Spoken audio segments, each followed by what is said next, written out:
Panic in the streets.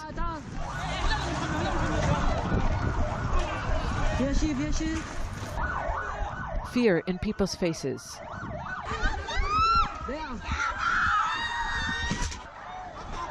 Neighborhoods flattened. The airstrikes are almost continuous. Towns across Eastern Ghouta are coming under intense fire. Survivors emerge in shock. Children traumatized.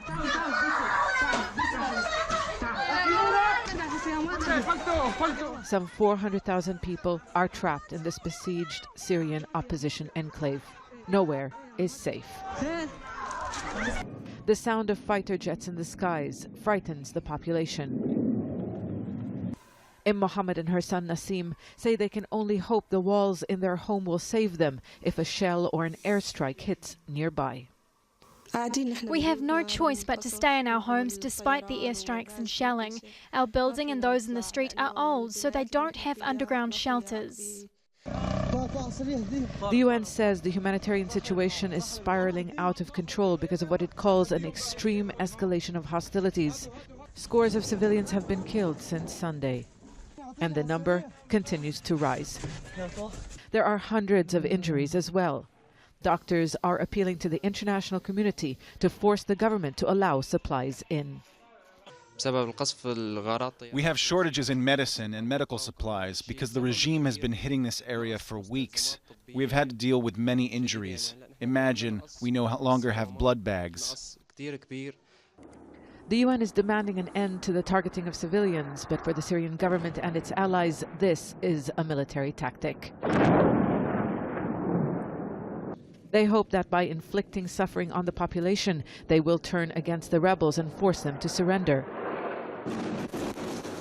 Eastern Ghouta is the last remaining opposition stronghold around Damascus.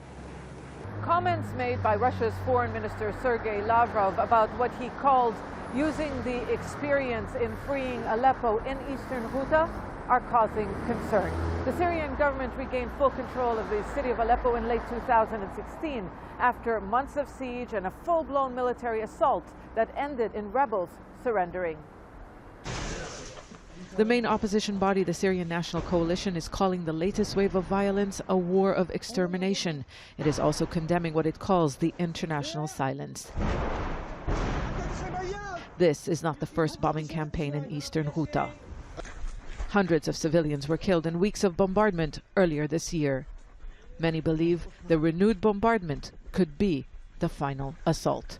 Zeina, Khodr, Jazeera, Beirut. The UN says that the world is witnessing some of the worst fighting in the Syrian conflict. We completely deplore the systematic use of violence against the civilian populations and the hospitals and schools. These are extreme violations of humanitarian law, and all parties, the UN is calling on all parties to de-escalate the violence in Syria.